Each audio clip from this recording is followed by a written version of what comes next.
आज हम देखने वाले हैं एक सर्वाइवल थ्रिलर मूवी जहां अचानक ही एक दिन धरती के नीचे से इंसान खाने वाले डरावने जानवर बाहर आ जाते हैं। इनके शरीर में इतनी ताकत होती है कि ये इंसानों को अपने साथ उठा ले जाते हैं। सिर्फ एक ही दिन में ये जानवर पूरी दुनिया में फैल जाते हैं। देखते ही देखते ये पूरी धरती को तबाह कर देते हैं। लेकिन आखिर में क्या इंसान इन खतरनाक जीवों से बच पाएंगे, यही हम देखेंगे इस मूवी में। तो कहानी शुरू होती है अमेरिका के एक ऑफिस से, जहाँ ज्यादातर इंजीनियर्स काम करते हैं। रोज की तरह आज भी सब अपने काम में बिजी थे, लेकिन आज उनके एक अली का बर्थडे था, तो सब मिलकर उसका बर्थडे सेलिब्रेट करने में लगे हुए थे। लेकिन तभी अचानक उनके ऑफिस के मॉनिटर पर कुछ अजीब से जीव दिखाई देने लगते हैं, जो जमीन के नीचे से ऊपर आते हुए नजर आ रहे थे। ऐसे जीव उन्होंने पहले कभी नहीं देखे थे, इसलिए सब थोड़े डर गए। फिर भी उन्होंने बात को ज्यादा सीरियसली नहीं लिया। उधर एक एक करके वो जानवर उनके ऑफिस की तरफ बढ़ने लगे। तब बात को चेक करने के लिए एक आदमी ऑफिस के पीछे की तरफ गया, लेकिन जैसे ही वो वहाँ पहुंचा, वही डरावना जानवर वहाँ आ गया। असल में ये एक तरह के क्रीचर थे, बहुत ही भयानक दिखने वाले। और फिर उनमें से एक क्रीचर सीधे ऑफिस के हेड पर हमला कर देता है और उसे मौके पर ही मार डालता है। उधर ऑफिस हेड की चीख सुनकर बाकी सभी लोग डर जाते हैं। देखते ही देखते ऑफिस के अंदर और भी कई सारे क्रिएचर्स आ जाते हैं, जिन्हें देखकर सब बुरी तरह घबरा जाते हैं और वहां से भागने की कोशिश करते हैं। लेकिन वो क्रिएचर्स इतने बड़े और ताकतवर थे कि उन्होंने एक एक करके पूरे ऑफिस के लोगों को मार डाला। अब सीन बदलकर बाहर की दुनिया दिखाया जाता है। असल में ये क्रिएचर्स अचानक ही धरती पर आ गए थे। दूर से देखने पर ये कुछ चमगादड़ जैसे लगते थे, लेकिन इनका आकार बहुत बड़ा था। इनके शरीर में इतनी ताकत थी कि ये पल भर में इंसानों को उठा ले जाते थे। साथ ही इनकी प्रजनन क्षमता भी बहुत तेज थी, इसलिए ये बहुत जल्दी पूरी दुनिया में फैल गए और हर जगह इंसानों पर हमला करने लगे। कुछ ही दिनों में लाखों लोग इन भयानक क्रीचर्स के हाथों मारे गए। ये क्रीचर्स बहुत ही अजीब थे। ये जैसे आसमान में उड़ सकते थे, वैसे ही जमीन पर भी चल सकते थे। यहाँ तक कि ये अंधेरी सुरंगों या गहराई वाले गड्ढों से निकलते थे और इनका स्वभाव ऐसा था कि जब भी ये गड्ढे से बाहर आते तो झुंड के झुंड में निकलते थे।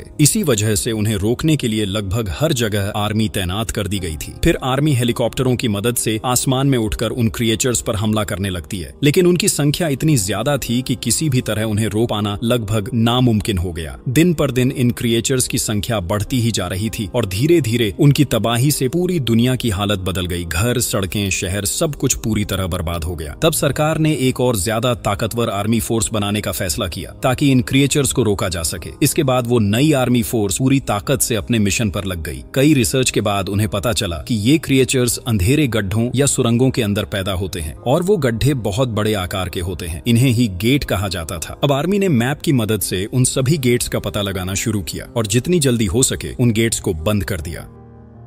हालांकि उन गेट्स के बाहर अब भी बहुत सारे क्रिएचर्स मौजूद थे, लेकिन इस बार आर्मी पूरी तरह तैयार थी उनका सामना करने के लिए। उन्होंने बड़े बड़े जहाज, हेलीकॉप्टर्स, टैंक्स और भारी हथियारों का इंतजाम किया और फिर अपने आसपास जितने भी क्रिएचर्स थे उन सब पर हमला करना शुरू कर दिया। इसके बाद कहानी हमें लगभग 15 साल आगे ले जाती है। अब सीन एक लैब का है, जहाँ एक लड़की काम कर रही होती है। उसका नाम है लॉरा। लॉरा वहाँ किसी प्रोजेक्ट या रिसर्च पर काम कर रही होती है। तभी वहाँ उसका एक साथी आता है। वो उससे पूछता है, तुम्हारा काम खत्म हो गया क्या? अगर हो गया हो तो चलो कहीं बाहर चलकर कुछ खाते हैं। यहाँ से हमें लॉरा के बारे में थोड़ा और पता चलता है। उसके फैमिली में उसका एक बेटा है और एक पति भी है। हालांकि उसका अपने पति से तलाक नहीं हुआ है, लेकिन वो दोनों अब अलग रहते हैं। हर हफ्ते उसका पति उसके घर आता है और उनके बेटे को अपने साथ ले जाता है। आज भी उसका पति बेटे को अपने साथ ले गया है, इसलिए लॉरा आज पूरी तरह फ्री है। उसका कलीग यह बात जानता था, इसलिए उसने आज उसे बाहर खाने चलने को बोले। शुरू में लॉरा जाने से मना करती है, लेकिन उसकी जिद के आगे आखिरकार मान जाती है और उसके साथ बाहर जाने के लिए तैयार हो जाती है। दूसरी तरफ हम लॉरा के बेटे जेम्स को देखते हैं। जेम्स इस वक्त अपने कॉलेज में है, जहां वो अपने दोस्तों के साथ बातें कर रहा होता है। उसके दोस्तों में एक खास दोस्त भी है, मिया, जिसके साथ जेम्स का बहुत अच्छा रिश्ता है। जेम्स नोटिस करता है कि आज मिया कुछ उदास लग रही है, तो वो उससे पूछता है, क्या हुआ मिया, आज तुम्हारा मूड इतना खराब क्यों है? मिया तब कहती हैं, तुम्हें पता नहीं आज सूर्य ग्रहण है और आज से लगभग 15 साल पहले भी जब सूर्य ग्रहण हुआ था, तभी वो डरावने क्रिएचर्स धरती पर आए थे, जिन्होंने लाखों लोगों को मार डाला था। मुझे आज बहुत डर लग रहा है। जेम्स हंसते हुए जवाब देता है, अरे यार, डरने की कोई बात नहीं है। उस घटना को पूरे 15 साल हो गए हैं। इन सालों में हर साल सूर्य ग्रहण तो होता ही है, लेकिन कोई क्रिएचर वापस नहीं आया, तो अब क्यों आएगा? छोड़ो ये बातें, कुछ नहीं होने वाला। वो मिया को हंसाने की कोशिश करता है और कहता है, वैसे भी तुम्हारा उदास चेहरा मुझे अच्छा नहीं लगा। कॉलेज खत्म करने के बाद जेम्स अपने घर लौट आता है। वो घर पर बैठकर गेम खेल रहा होता है। तभी उसका पिता जॉन वहाँ आ जाता है। जॉन हर हफ्ते की तरह आज भी अपने बेटे को अपने साथ ले जाने आया है, क्योंकि वो अपने बेटे से बहुत प्यार करता है। हालांकि उसकी पत्नी लॉरा के साथ उसका रिश्ता अच्छा नहीं है। आज लॉरा भी घर पर ही होती है, वो किचन में काम कर रही होती है। जॉन वहाँ आता है और लॉरा से बात करने की कोशिश करता है, लेकिन थोड़ी ही देर में दोनों के बीच फिर से झगड़ा शुरू हो जाता है। असल में लॉरा और जॉन की बिल्कुल नहीं बनती। जब भी दोनों आमने सामने आते हैं तो किसी न किसी बात पर बहस जरूर हो जाती है, और यही वजह है कि भले ही उनका तलाक नहीं हुआ है, लेकिन वो दोनों अलग अलग रहते हैं। इसी बीच सीन बदलकर हमें आर्मी फोर्स के हेडक्वार्टर का सीन दिखाया जाता है, वही फोर्स जिसने करीब 15 साल पहले उन भयानक क्रिएचर्स से लड़ाई की थी। इन 15 सालों में एक बार भी उन क्रिएचर्स को फिर से धरती पर नहीं देखा गया था, लेकिन अब अचानक जिन जगहों पर उन्होंने पहले वो गेट्स बंद किए थे, वहीं कुछ अजीब और खतरनाक संकेत दिखाई देने लगे हैं, यानी शायद कुछ बड़ा फिर से होने वाला है। असल में आर्मी ने उन सभी गेट्स के पास कुछ खास डिवाइस लगाए थे, ताकि अगर वहां कभी कोई दिक्कत या हलचल हो तो उन्हें तुरंत पता चल जाए। तो अब जब गेट्स से अजीब संकेत आने लगे, कुछ ऑफिसर्स उन्हें चेक करने के लिए वहां पहुंचते हैं, यह देखने की आखिर समस्या क्या है। एक ऑफिसर वहां जाकर डिवाइस को ठीक करने की कोशिश कर रहा होता है, लेकिन अचानक ही वो डिवाइस टूट जाता है और उसी पल सायरन बज उठता है, साथ ही रेड लाइट भी चमकने लगती है। ये देखकर वहां मौजूद सारे ऑफिसर्स डर जाते हैं, क्योंकि इसका मतलब साफ था, गेट के अंदर कोई बड़ा खतरा पैदा हो गया है, और इसका मतलब ये भी हो सकता था कि वो भयानक क्रिएचर्स फिर से धरती पर आने वाले हैं। अब सबके बीच डर और अफरा तफरी मच जाती है। उधर रात के वक्त जब जॉन सो रहा होता है, तभी उसका अंकल माइकल उसे फोन करता है। माइकल कहता है, मैंने तुम्हारे फोन पर एक एड्रेस भेजा है, कल सूरज ग्रहण होने से पहले तुम अपने पूरे फैमिली को लेकर वहां चले आना। जॉन हैरान होकर पूछता है, क्या हुआ अंकल, कोई प्रॉब्लम है क्या? माइकल तब गंभीर आवाज में कहता है, यहाँ आओगे तो सब कुछ खुद समझ जाओगे। उधर जेम्स घर पर बैठा टीवी देख रहा होता है, तभी अचानक टीवी पर एक ब्रेकिंग न्यूज आती है, जिसमें बताया जा रहा होता है कि पिछले कुछ दिनों से धरती पर अजीब अजीब घटनाएं हो रही हैं। समंदर की मछलियां खुद ब खुद मर रही हैं, वो भी बहुत बड़ी संख्या में। इसके अलावा और भी कई असामान्य संकेत दिखाई दे रहे हैं। अब लोग यह समझने लगे थे कि शायद वही भयानक क्रिएचर्स फिर से लौट रहे हैं, क्योंकि 15 साल पहले जब वो पहली बार आए थे, तब भी धरती पर यही तरह के संकेत दिखाई दिए थे। न्यूज चैनलों के जरिए सरकार सबको सावधान और सतर्क रहने की बोल रही थी। इसी बीच कुछ देर बाद जॉन के फोन पर लॉरा का कॉल आता है। लॉरा भी वही न्यूज देख चुकी होती है और अब वो बहुत घबराई हुई होती है, इसलिए वो तुरंत जॉन को फोन करती है। लॉरा गुस्से और डर के साथ कहती है, जॉन, तुम मेरे बेटे को मेरे पास वापस ले आओ। ऐसे खतरनाक हालात में मैं तुम पर भरोसा नहीं कर सकती। मैं खुद अपने बेटे की देखभाल करूंगी। लेकिन जॉन शांत होकर जवाब देता है, जेम्स यहाँ बिल्कुल सेफ है। मैं अपनी पूरी कोशिश करूंगा कि उसे कुछ भी ना हो। तुम्हें चिंता करने की जरूरत नहीं है। मगर लॉरा उसकी एक भी बात नहीं सुनती। वो बार बार जोर देकर कहती है, मैं अपने बेटे को तुम्हारे जैसे नाकारा आदमी के पास नहीं छोड़ सकती। उसे तुरंत मेरे पास ले आओ। तो लॉरा की बात सुनकर जॉन अपनी बेटा को देखने जाता है, मगर जेम्स उस समय अपने कमरे में नहीं है। जॉन ये देख बहुत परेशान हो जाता है। जॉन की ये रिएक्शन और बातें सुनकर लॉरा समझ जाती है कि जेम्स उसके कमरे में नहीं है। वो जॉन से कुछ कहने ही वाली थी कि जॉन अचानक फोन काट देता है। अब लॉरा अपने बेटे के लिए बहुत चिंतित हो जाती है। इसी बीच लॉरा के पास उसका वह कलीग आता है, विलियम। विलियम कहता, लॉरा, घबराने की जरूरत नहीं। न्यूज सुनते ही मैंने हमारे रहने के लिए एक सेफ जगह का इंतजाम किया है, एक शेल्टर होम। वहाँ हम पूरी तरह से सेफ रह सकते हैं। खाना पानी सब कुछ वहाँ उपलब्ध है, तो जल्दी चलो, हमें वहीं होना चाहिए। लेकिन लॉरा कहती है, मैं अपने बेटे जेम्स के बिना कहीं नहीं जाऊंगी। उसका पापा उसे कल ले गया था और आज वो उसके कमरे में भी नहीं मिल रहा। मैं बिल्कुल समझ नहीं पा रही कि क्या करूं। विलियम फौरन जेम्स का नंबर लेता है और उसे ट्रैक कर देता है। इसके बाद वे आसानी से पता लगा लेते हैं कि जेम्स असल में अभी कहाँ है।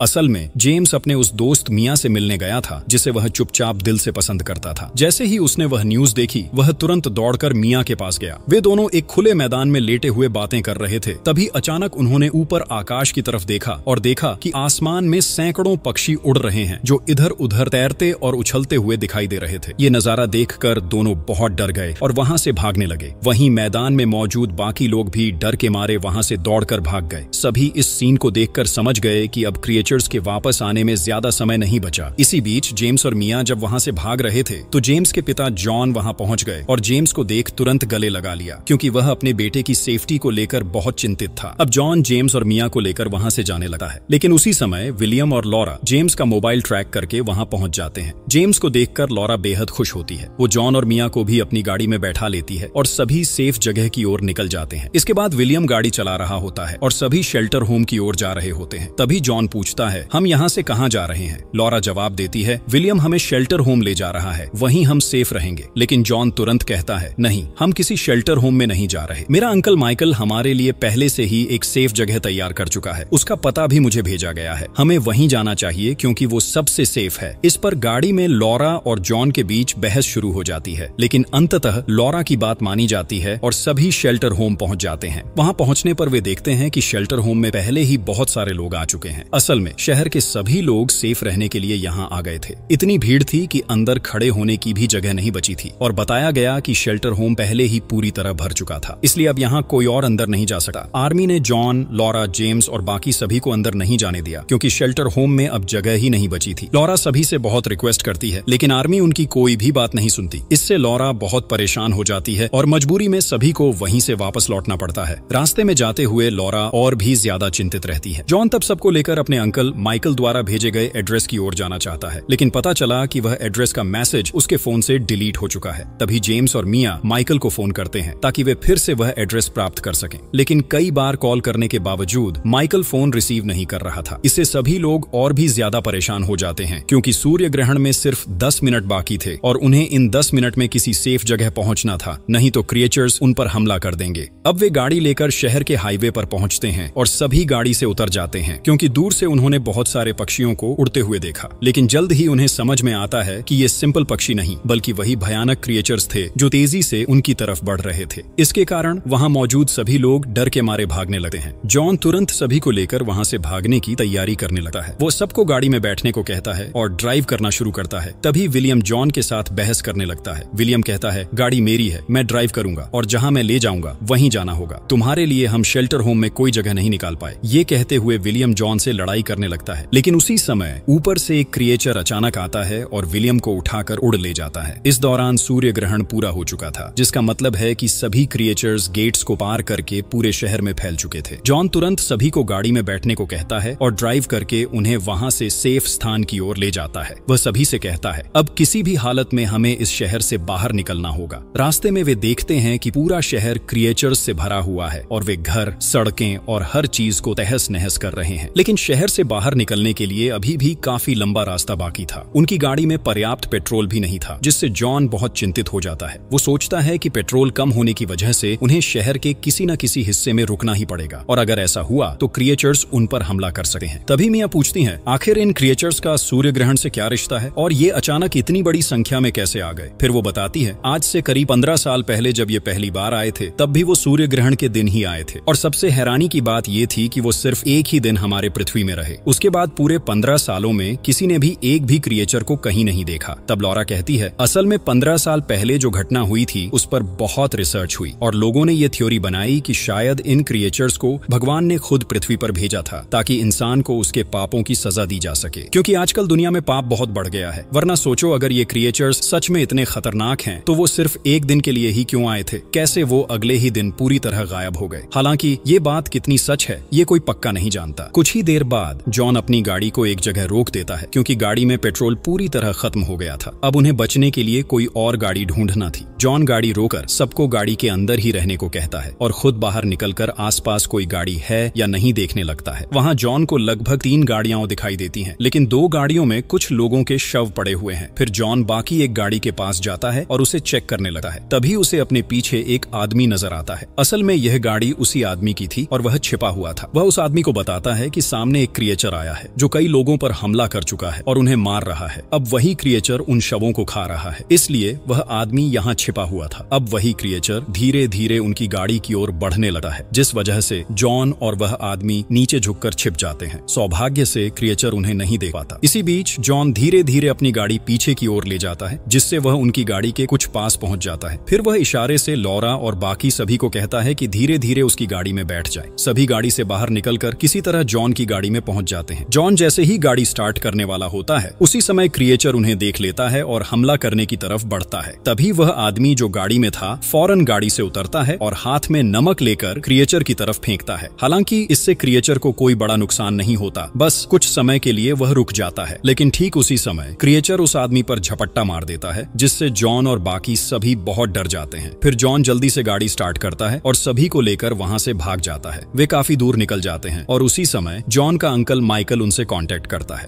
इससे वे एड्रेस प्राप्त कर लेते हैं और तुरंत जॉन सभी को लेकर अंकल के बताए गए सुरक्षित स्थान की ओर निकल पड़ता है। वे वहां पहुंचते हैं और देखते हैं कि एक छोटी सी घर है जिसकी दरवाजा बंद है। सभी मिलकर लगातार दरवाजे पर खटखटाते हैं, लेकिन काफी समय बीत जाने के बावजूद कोई भी अंदर से दरवाजा नहीं खोलता और अंदर से कोई आवाज भी नहीं सुनाई देती। ये देखकर सभी बहुत डर जाते हैं, क्योंकि उस जगह के अलावा उनके पास कोई और सेफ जगह नहीं बची थी। वे समझ नहीं पा रहे थे कि अब क्या करें और कहां जाएं।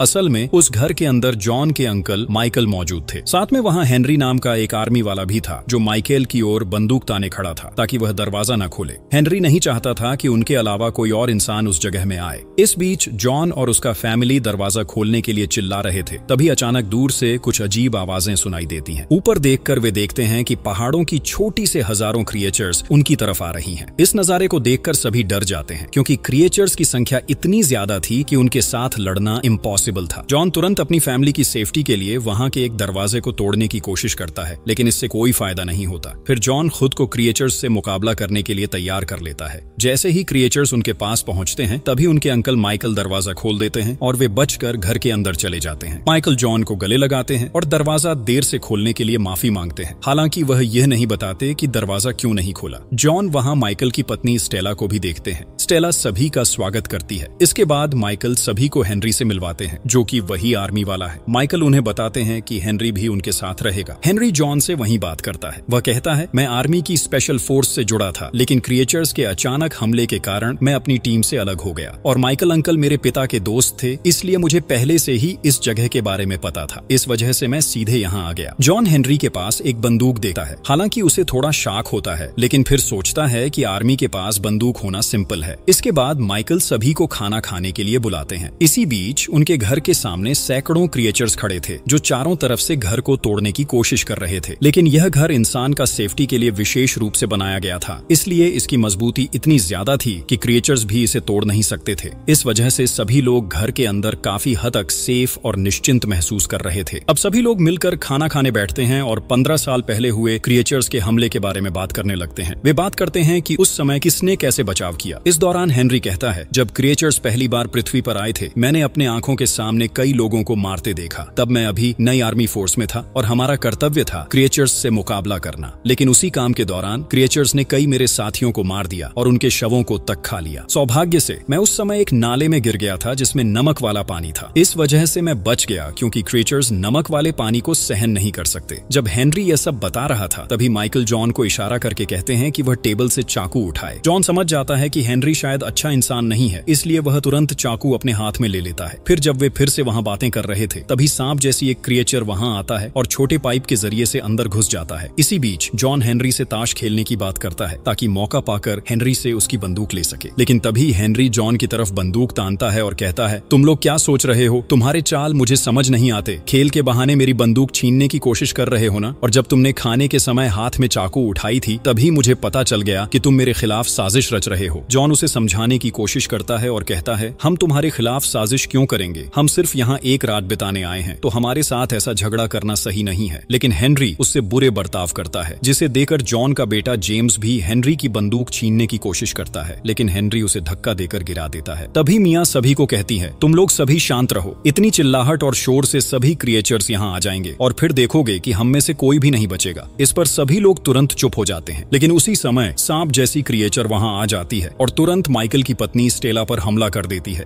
क्रिएचर स्टेला का गला दबा देता है, लेकिन माइकल तुरंत स्टेला को बचाने की कोशिश करता है। इसी बीच जेम्स उस क्रिएचर पर नमक फेंकता है, लेकिन इससे कोई फायदा नहीं होता। तभी जॉन ने हेनरी की बंदूक अपने हाथ में ले ली थी और वह तुरंत उस क्रिएचर पर गोली चलाने लगता है। लेकिन क्रिएचर एक जगह से दूसरी जगह तुरंत हिल जाता है, जिससे जॉन उसे ठीक से निशाना नहीं बना पाता। फिर क्रिएचर जॉन पर हमला करने के लिए बढ़ता है, लेकिन तभी मियाँ चाकू लेकर आती है और वह चाकू से क्रिएचर को 2 हिस्सों में काट देती है, जिससे क्रिएचर मर जाता है। इस बार सभी सेफली बच जाते हैं। कुछ ही समय बाद जॉन हेनरी की बंदूक छीनकर फेंक देता है और सभी मिलकर हेनरी को एक कुर्सी से बांध देते हैं ताकि वह किसी को नुकसान न पहुंचा सके। इस बीच स्टेला बहुत ज्यादा घायल हो चुकी थी, इसलिए सभी मिलकर स्टेला का ट्रीटमेंट करने की कोशिश करते हैं। इसी बीच बाहर से वे बहुत तेज आवाजें सुनते हैं। उनकी चिल्लाहट और शोर की वजह से सैकड़ों क्रिएचर्स वहां पहुंच गए हैं और वे सभी मिलकर दरवाजा तोड़ने की कोशिश कर रहे हैं। वे यह सब बाहर लगे कैमरों के माध्यम से देख पा रहे थे। इस बार क्रिएचर्स की संख्या बहुत ज्यादा थी, जिससे जॉन को शाक होने लगता है कि शायद इस बार ये क्रिएचर्स दरवाजा तोड़ देंगे। अगर वे किसी तरह भी अंदर घुस गए तो क्षण भर में सभी को मार डालेंगे। इसलिए जॉन अपने अंकल माइकल से कहता है, मुझे लगता है हमें यहाँ से तुरंत भागना चाहिए, क्योंकि क्रिएचर्स जिस तरह दरवाजा तोड़ने की कोशिश कर रहे हैं, मुझे लगता है कि कुछ ही समय में वे अंदर पहुंच जाएंगे। लेकिन माइकल अब भी भागने के लिए तैयार नहीं था, क्योंकि स्टेला इतनी ज्यादा घायल थी कि अब कहीं जाना उनके लिए पॉसिबल नहीं था। तभी हेनरी बोलता है, मेरे पास एक गाड़ी है और उसमें पेट्रोल पूरा भराव है, तुम लोग मुझे आजाद कर दो, मैं तुम्हें एक ऐसी जगह ले जा सकता हूँ जहाँ तुम एकदम सेफ रहोगे। सब लोग पूछते हैं वो कौन सी जगह है। हेनरी बताता है वो एक गेट है, वही जगह जहाँ से ये क्रिएचर्स निकले थे। अब सारे क्रिएचर्स बाहर आ चुके हैं तो गेट्स अभी खाली हैं, इसलिए वही हमारे लिए सबसे सेफ ठिकाना है। वह आगे कहता है कि वो गेट की देखभाल का जिम्मा भी संभालता था, इसलिए गेट पर लगे डिवाइसों और वहाँ के रहने खाने की व्यवस्था के बारे में उसे पूरी इंफॉर्मेशन है। हेनरी यह भी बताता है कि वहाँ आर्मी फोर्स के रहने के लिए सेफ रूम बने हुए हैं, अगर वे वहाँ पहुँच गए तो अब उन्हें कोई खतरा नहीं होगा। तो हेनरी का कहना है, अगर तुम मुझे छोड़ दोगे मैं तुम्हें वहीं पहुँचा दूंगा। जॉन झट से पूछता है, तो तुम हमें ये जगह के बारे में पहले क्यों नहीं बताए? हेनरी जवाब देता है, उस समय मेरा खास ध्यान नहीं था, अभी अचानक याद आया इसलिए बता रहा हूँ। तब जॉन अपने अंकल माइकल से कहता है, हमें हेनरी की बात पर विश्वास करनी चाहिए, क्योंकि अब हमें उसके अलावा कोई विकल्प नहीं है। साथ ही वहाँ कुछ सेफ रूम है, शायद स्टेला के इलाज या किसी और चीज के लिए भी, इसलिए हमें सभी को वहाँ पहुँचना चाहिए। स्टेला की शरीर से उस समय बहुत ज्यादा खून बहा रही थी, इसलिए माइकल भी अब वहाँ जाने के लिए राजी हो जाता है। फिर वे लोग वहाँ से निकालने की प्लान बनाते हैं। असल में इस घर के पीछे एक छोटा सा दरवाजा है, जिससे शायद वे बाहर जा सकते हैं, लेकिन चूंकि दरवाजा पीछे है इसीलिए हेनरी की गाड़ी वहाँ मौजूद नहीं थी, उसकी गाड़ी सामने की ओर खड़ी थी। इसके बाद वे सभी पीछे के दरवाजे से निकलते हैं और पैदल ही गेट की ओर बढ़ते हैं। रास्ते में काफी आगे बढ़ने पर वे सड़क के बीच में एक मरे हुए क्रिएचर देखते हैं। मिया उस क्रिएचर के पास जाकर करीब से देखने लगती है। तभी वहाँ सांप जैसी एक और क्रिएचर आ जाती है और मिया के पैर को पकड़कर उसे खींचने की कोशिश करती है, लेकिन जॉन किसी तरह मिया को बचा लेता है। इस बीच हम हेनरी के हाथ पर एक चोट देखते हैं। शायद यह पिछले क्रिएचर्स के हमले की वजह से हुई थी, लेकिन हेनरी ने यह सब सभी से छुपा रखा था। फिर वे सभी फिर से पैदल चलने लगते हैं। चलते चलते वहाँ सुबह हो जाती है। तभी वे सड़क के बीच में एक गाड़ी पाते हैं। सभी गाड़ी में चढ़ जाते हैं, लेकिन जैसे ही वे गाड़ी स्टार्ट करने लगते हैं वे देखते हैं कि स्टेला के शरीर में बदलाव आ रहा है। असल में स्टेला का शरीर धीरे धीरे बदलकर क्रिएचर्स जैसा हो रहा था। शायद यह पिछली रात के उस हमले की वजह से हुआ। स्टेला खुद यह बदलाव महसूस करती है। फिर वह सभी से बंदूक छीन लेती है और गाड़ी से उतरकर खुद को गोली मारने की कोशिश करती है, लेकिन माइकल उसे ऐसा करने से रोकता है। लेकिन स्टेला बंदूक उसकी ओर तान के कहरा हो जाते हैं। वहीं दूसरी ओर पहाड़ों की ऊंचाई से हजारों क्रिएचर्स उनकी ओर दौड़ते आ रहे थे। माइकल स्टेला से कहता है कि गाड़ी में चढ़ो, लेकिन स्टेला उनकी कोई बात नहीं सुनती। इस वजह से जॉन माइकल को अकेला गाड़ी में बैठा लेता है और जब वे क्रिएचर्स को आते देखते हैं तो वे सभी जल्दी से गाड़ी स्टार्ट कर वहां से चले जाते हैं। इस बीच क्रिएचर्स स्टेला पर हमला कर देते हैं। वे स्टेला को काट कर खा लेते हैं। स्टेला के लिए यह देखकर सभी का दिल बहुत दुखी था, लेकिन उनके पास और कोई विकल्प नहीं था, इसलिए उन्हें उसे वहां छोड़ना पड़ा।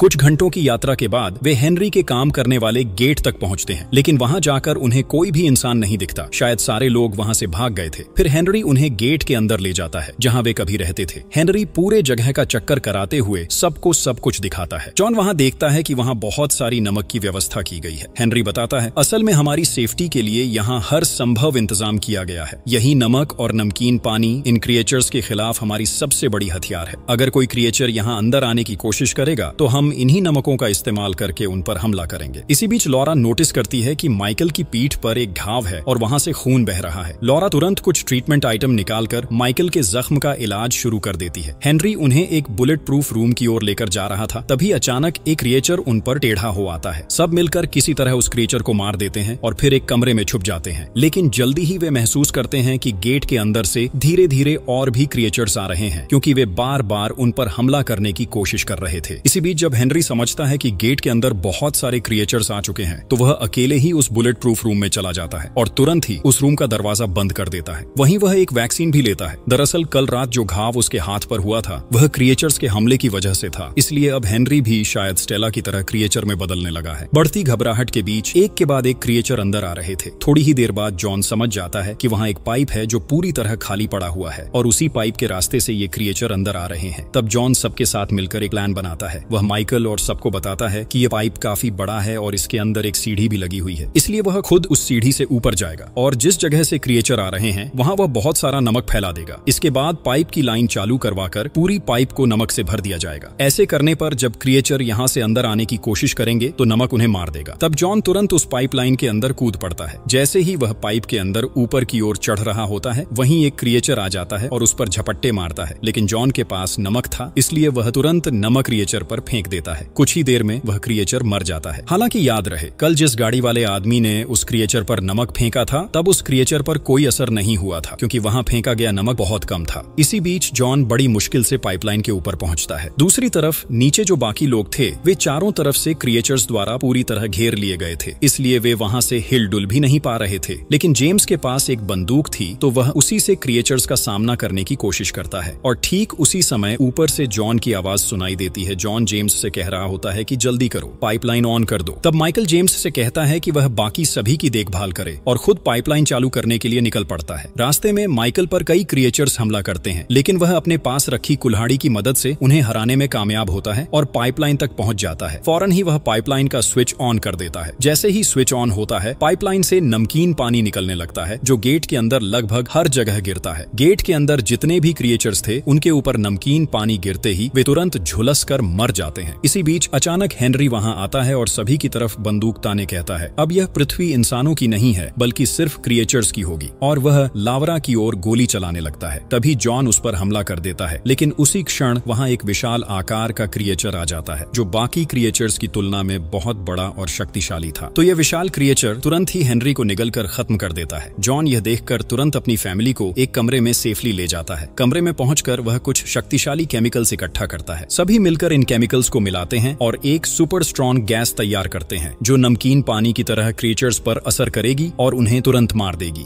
कुछ ही समय बाद जब क्रिएचर उनके ऊपर हमला करता है जॉन तुरंत यह गैस उस पर फेंक देता है। गैस के प्रभाव से क्रिएचर वहीं पर मर जाता है। इसके बाद जॉन और उसका फैमिली वहीं कमरे में इंतजार करते हैं कि सूरज उगे और सुबह हो। सुबह होते ही जब वे बाहर आते हैं तो देखते हैं कि आसपास एक भी क्रिएचर नहीं है। पृथ्वी फिर से सिंपल हो गई थी क्योंकि ये क्रिएचर्स सिर्फ एक दिन के लिए पृथ्वी पर आए थे, लेकिन इस एक दिन में ही ये क्रिएचर्स लाखों लोगों को मार चुके थे और लगभग पृथ्वी का आधा हिस्सा तबाह हो गया था। फिर भी दुनिया में कई बचे हुए सर्वाइवर्स थे जो अपनी पृथ्वी को फिर से नया रूप देने की कोशिश करेंगे। इसी बीच हम जॉन और उसके फैमिली को देखते हैं। वे सभी सेफ और जिंदा बच गए थे और बहुत खुश थे। अब जॉन और लॉरा फिर से एक हो गए और उनका फैमिली पूरी तरह पूर्ण हो गया। अंत में जॉन और उसका फैमिली एक नई जिंदगी की ओर बढ़ने के लिए तैयार हो जाते हैं।